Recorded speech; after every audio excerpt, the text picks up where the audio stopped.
Cup of coffee time. What does that mean, boys and girls? It means it's another music review. I've been enjoying doing these actually. I might do another one later. Anyway, um, today's music review, album review, is a bit of a guilty pleasure, really. What can I say about this band? Well, I've been listening to this band for years, and they've been going for years. They've been going 50 years.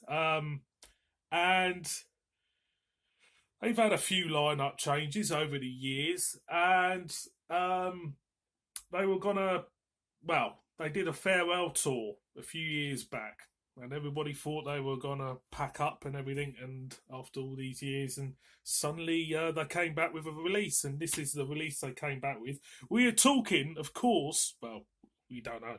We're talking about Germany's biggest hard rock band, the Scorpions, and we have a copy of Return. I've just been listening to it. Return to Forever. This was. I'll just get rid of that CD tray. I just don't want to go in. That's it. Return to Forever. This was. I would say it's a comeback album. This is an album made up of old material. They've got some outside writers as well involved in this, and there is a few warning signs, to be honest with you, about this album. Anyway, I'll show you the copy I've got. This is kind of like, I think it's expanded version. There you go. I'll show you. That in a minute. Group photo. This was the last album to include James Kotak. Of course, Mickey D is with the Scorpions now. I think James Kotak, I think he got into a bit of trouble at Dubai airport. I think he got drunk and got abusive, and they threw him in jail, I think, and it all stemmed from that, I think. So there you go. Oh, by the way, that's Klaus Miner. Might as well. Group photo there. We've got Matthias Jabs. There we go. Excellent guitarist. Underrated guitarist, Matthias Jabs, I have to say. No one really mentions him. If you ask the average bloke on the street, top 10 guitarists, I bet he doesn't say Matthias Jabs. Rudy Schenker. There you go. We've got another group photo there. Klaus Miner is in his early 70s now, and he's still doing it. It's unreal. Can't really pronounce this fella's name. He's Polish. Pavel Makivoda or whatever. He's been in the Scorpions for about 15, 20 years, I think, Pavel. I think he replaced Ralph Reicherman, if I remember rightly. There you go. Another group photo. And the last one, James Kotak, who's no longer with them. Always remind me of a young Roger Taylor, James Kotak. Another Klaus Miner photo. There we have Scorpions. There we go. And there we go. Is that it? That's the CD. Yeah, so this was released I have to look at my eyes. This was released in 2015. It's produced by Michael Nord Anderson and Martin Hansen. These two guys wrote some material for this album as well. For me, a little bit of a warning sign, because this is an established band, and they're getting technically outside writers to write some songs for them. It's always a warning sign for me. Also, in this pack was a leaflet for the film they did on their farewell tour, Forever and a Day. I'm yet to watch that. That's the tour. Return to It Forever. And basically, Forever and a Day was a kind of like a docu-film about the band on their final farewell tour in America. Scorpions are big in America. They're a big draw in America. I mean, to really tell you how big Scorpions were in America, they had Bon Jovi support them back in the 80s. That's how big they were. And they still got a loyal following in America. they never really kind of like hit home in the UK. They're one of them bands. I don't know if it's because they were German. I don't know if it's because it's, the lyrics are a little bit, you know, tacky now and again, or whatever. But they never really established a very loyal following in the UK. They did periodically in the early 80s, but when their star started to waver, with the onset of grunge and that, it kind of like they kind of like have left these shores more or less alone. But they are massive everywhere else, massive across Europe, massive in Asia and America. So let's run through this album. Return to Forever. Now, they said on the blurb or the EPK about this was, Return to Forever means the Scorpions are back and there's no ending. They go on forever, if you know what I mean. So the first track is Going Out with a Bang, and it's kind of like a bluesy track, to be honest.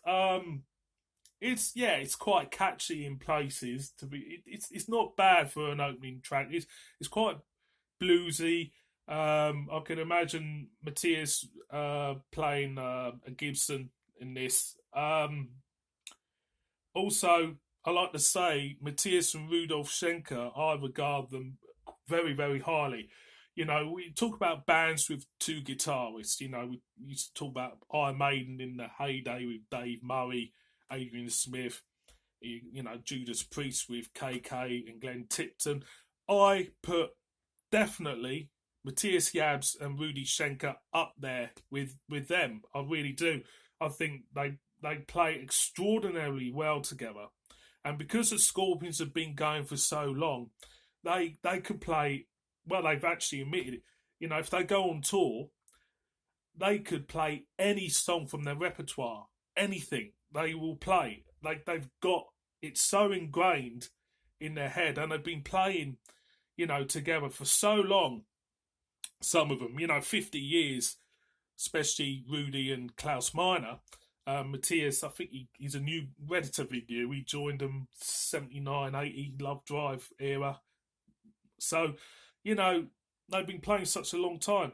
So, yeah, Going Out with a Bang, nice opener. Then we go on to the lead single to this album, We Built This House. And you could tell, I like the video to the single, I have to say it was great. And you can tell it's the lead single. It's just the way the song is. It's it's got a relatively catchy chorus which will come across on the live stage quite well. And yeah, it's a nice song, nice opening single as well. Then we go to a song which I just think should not be in this album because I don't think this song is good enough. And it's a song which I think, a band of Scorpions stature could put out a better song than this and put this on an album. I wouldn't even put it on a B-side. I don't think it's very good at all. It's called Rock My Car. It's quite heavy. It's got a hook in it, which is okay. But come on, Rock My Car. The problem with Scorpions, they do put like the word rock in their song titles, goes part back to, the rocky like a hurricane and all that. It's not very good. I don't think it's very good. In fact, I think it's pretty ropey, pretty terrible. So it's one of them songs I just fast forward every time I put this on. And then we go to what I regard as one of the best songs on the album, House of Cards. The thing what I like about Scorpions is when I do a ballad, they're very, very good at doing a ballad. Klaus Meine's voice suits ballads more than any other style of song, and House of Cards really, really does showcase that. It's got some great musicianship in it, some great lyrics as well, which is quite rare for Scorpions because some of the lyrics are a little bit questionable, but I have to say House of Cards is an excellent, excellent song. And then we kind of like dumb down again for kind of like boys, all the boys together type of song, all for one. It's all together, all for one, and all that. It's not a good song. It's musically it's great. I think musically it's a great song. Lyrically, it don't do it for me. Then we go to Rock and Roll Band again, another song for me which is not good enough to be on an album. It's more of a B side. It's very throwaway for me. It doesn't do anything for me. You know, hey, we're a rock and roll band type of thing. And come on, these guys have been going for 50 years. They can come up with a little bit more originality, surely. So then we go to Catch Your Luck and Play. I think this one, Catch Your Luck and Play, was written around the time of Savage Amusement, tail end of the 80s. Again, what I think of it musically, again, it's great guitar work, great riffing and everything. Lyrically, it's corny, but you know, I get it. You know, it's okay. It's not brilliant. It's Then we go to a song which I actually quite like, and it's kind of like grown on me since I bought the album. It's called Rolling Home, and it's kind of like they reminisce about the old days of going around in a van and doing gigs and everything. I like stuff like that, you know, when bands go on about the old days and that in their songs. And yeah, it is quite different for them as well. It's quite a good chorus to it and everything. And yeah, it gets a thumbs up. Then we go to, again, Hard Rocking the Place, another dumbed down song with great musicianship, but really, really poor lyrics for me. It's just really poor lyrically. It's cliched and come on, you can do better than that, surely. Then we go Eye of the Storm, another excellent song, I thought. Again, it's just got a nice feel about it. It's got a nice chorus. Then we go to another great song called The Scratch, which is very different from it's because it's got a swing to it. It's like, you know, back in the old days, people dancing and swinging, you know, like your grandparents might have done, you know, swinging about, you know, in the village hall or whatever. It's got a great feel to it, and I like it. It's really good. And then we come to another great song, Gypsy Life. Again, it's a fitting song for the end of the album. It's great crescendo. It builds itself up. It's got a great chorus, you know, and it's one of them songs where you think, yeah, the Scorpions are doing what they're good at, and that is the type of song they're good at. Now I've got some four bonus ones. The World We Used to Know, don't really care much of it, to be honest. It could fall in the category with, you know, the other dumbed down songs which are included on the album, like, you know, Catchy Luck and Play and that. Dancing with the Moonlight, another one. It's not that good. I think that first appeared on the MTV Unplugged in Athens album. Again, it's not really good. When the Truth Is a Lie, again, these songs, because this is old material and stuff written by, you know, outside writers and stuff, it does. This album has got snippets of greatness, snippets of naffness, and quite patchy, to be honest. It is quite a patchy album. And if this was the last album of their career, it'll be a big whimper where I'm concerned. I know the new album is available tail end of February 2020. What year are we? 22, is it? What year are we? Next February, anyway, which is Rock Believer. I've heard the lead single and it's great. It sounds great. Peacemaker, it sounds great. So check out Peacemaker Scorpions on YouTube. And the last song is Who We Are, which actually is not bad. It's a great little ballad. Like I said, Scorpion's strength are with ballads. So overall, what do I think of this album? Well, Return to Forever, you know, it's patchy. It's not great in places. And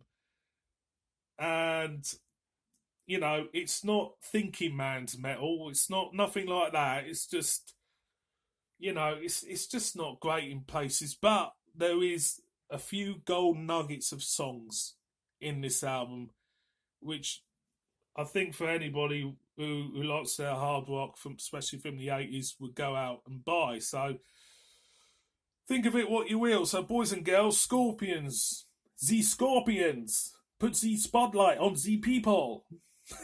I think they'll used to say. Return to Forever. It's patchy, but I'm glad it's not their last album. Hopefully, the new one will be a lot better. Thank you very much for watching this music review. Thank you very much for watching the past ones and for the positive feedback. Really, really appreciate it. And I shall do some more because I like doing them.